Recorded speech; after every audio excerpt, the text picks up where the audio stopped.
Ma'am patient का एक question है, आपसे वो करना था। जी जी। मैम पेशेंट का क्वेश्चन है कि आप इनफर्टिलिटी को ट्रीट करती हैं, तो जो पेशेंट्स या जो लोग कंसीव तो कर जाते हैं लेकिन उनके मिसकैरेजेस हो जाते हैं बार बार, तो क्या उस चीज़ का भी कोई इलाज है कि नहीं? आपने क्या जवाब दिया था? मैम आपसे बेहतर तो कोई नहीं दे नहीं नहीं, सकता। आप भी तो डॉक्टर हैं ना, माशाल्लाह। एमबीबीएस डॉक्टर हो, लाइक 5 हो। ये डॉक्टर सुनैना जी मुझसे सवाल पूछ रही हैं। अच्छा, मुझे नहीं पता कि ये साथ साथ वीडियो भी बना रही हैं, क्योंकि इनको मैंने अब सबको डंडा दिया हुआ है कि अब बच्चों, जिसने ना मरीजों के एक एक पेशेंट का सवाल ना पूछा तो आप लोगों का ये हाल होना है। हाँ, तो अब ये अपनी क्या कहते हैं, अपनी पट्टी को, क्योंकि इनके एब्सेंट लग जाएगी वरना। हाँ, तो डॉक्टर सुनैना इन एक्शन। ठीक है, आपने ये पूछा है कि रिकरेंट मिसकैरेजेस, मेरी आवाज आ रही है ना? मैंने माइक नहीं लगाया हुआ। जी जी मैम। देखना स्पीकर के ऊपर आपका हाथ ना हो।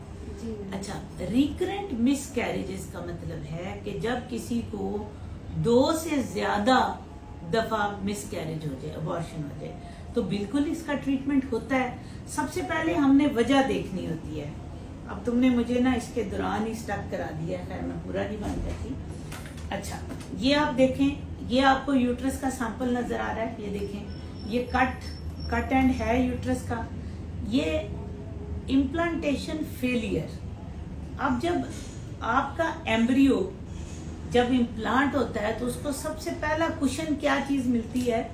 वो यूट्रस की लाइनिंग। जी मैम।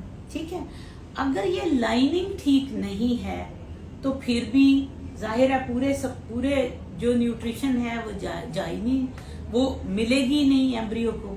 तो मे भी कि उसकी अपनी उस फीमेल की लाइनिंग का मसला हो। नंबर 2, जो एम्ब्रियो अंदर जा रहा है हो सकता है वो एम्ब्रियो ही एबनॉर्मल हो। ठीक है।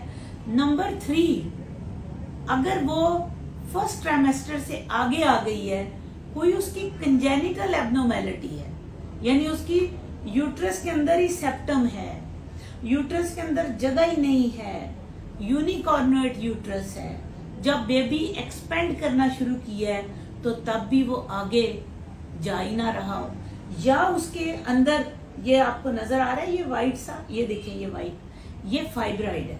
अगर फर्ज करें यहाँ पे कोई एम्ब्रियो इम्प्लांट हो गया है तो आपका हो सकता है वो फाइब्राइड के ऊपर इम्प्लांट कर गया हो, यानी रसोली के ऊपर कर गया हो।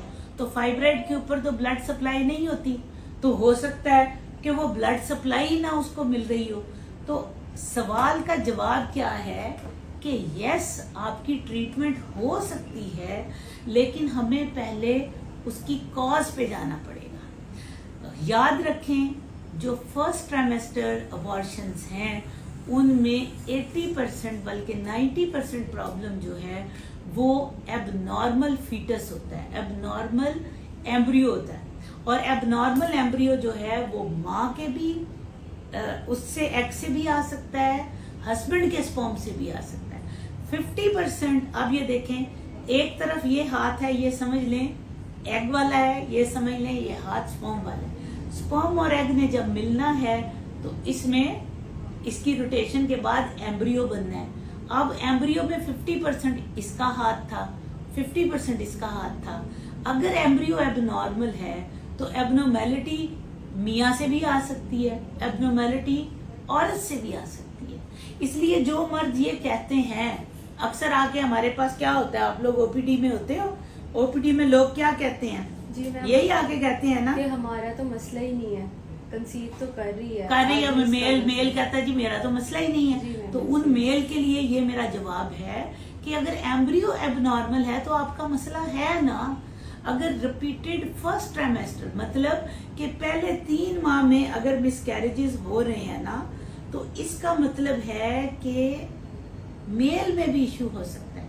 मेल में अगर स्पर्म एबनॉर्मल होगा तो तब भी इश्यू हो सकता है। ठीक है। और दूसरी बात क्या हो सकती है, फीमेल की अगर एग एबनॉर्मल है तब भी इशू हो सकता है। अगली बात क्या आ जाती है कि आप फीमेल के हम इशू की बात करते हैं कि अगर फीमेल में प्रॉब्लम है तो हम उसकी हिस्ट्रोस्कोपी से उसको देख सकते हैं, एवेलुएट कर सकते हैं कि उसकी यूट्रस में कोई कंजेनिटल एब्नॉर्मेलिटी तो नहीं है, सेप्टम तो नहीं है, पर्दा तो नहीं है, रसोली तो नहीं है, यूनिकॉर्नुएट तो नहीं है, कहीं कोई ऐसा इशू तो नहीं जो हमें नजर नहीं आ रहा, वो अंदरूनी कैमरे वाले से डायग्नोज हो जाता है। कुछ चीजें हैं कि सब कुछ ठीक नजर आता है और आपको समझ ही नहीं आती, तो उसका मतलब है कोई माइक्रोस्कोपिक इवेंट है, उसकी भी एवेल्युएशन होनी है। क्रोमोसोमल एब्नॉर्मेलिटीज का टेस्ट होता है, उसको भी देखा जाता है। फिर अगला आ गया कि अगर सेकंड ट्राइमेस्टर मिसकैरेजेस हैं तो क्या है, ये यूट्रस का दिखाएं जरा कि यूट्रस में ये जो सर्विक्स है, अगर इसका मुंह जल्दी खुल जाता है, हो सकता है आपको विजाइनल इन्फेक्शन हो, उस इन्फेक्शन की वजह से बैक्टीरिया असेंड करें और आपकी यूट्रस का मुंह वक्त से पहले खुल जाए। हो सकता है आपकी यूट्रस के मुंह के ऊपर कोई कंजेनिटल एब्नॉर्मेलिटी हो, तब भी जल्दी मुंह खुल सकता है। हो सकता है कि आपके ऊपर प्रेशर हो, ठीक है, पॉलीहाइड्रेमनिया हो बच्चे को, यानी कि अब पानी ज्यादा है, या ज्यादा प्रेगनेंसीज हो, तब भी प्रेशर से वक्त से पहले बच्चेदानी का मुंह खुल जाता है। तो बहुत सारी चीजें हैं। जवाब यही है कि yes, we can treat repeated implantation failures, repeated miscarriages after evaluation, ठीक है, आफ्टर टेलर मेड अप्रोच। एक और चीज आ जाती है, अगर किसी बंदे में, दिस इज वेरी इंपॉर्टेंट, कि अगर उन्होंने सारे इलाज करा लिए फिर भी बस पता ही नहीं लग रहा, तो उसका मतलब है, और उनकी फैमिली में भी कंजेनिटल एब्नॉर्मेलिटीज हैं। फर्ज करें किसी के बच्चों में ही थैलेसीमिया आ रहा है, किसी के बच्चों में क्रोमोसोमल एब्नॉर्मेलिटीज आ रही हैं, किसी में कोई मेटाबॉलिक डिसऑर्डर्स आ रहे हैं, रिपीटेड एबनॉर्मल बच्चे आ रहे हैं, तो उनके लिए क्या है, पीजीडी। पीजीडी क्या है, उसमें हम पहले इक्सी करते हैं, आईवीएफ करते हैं।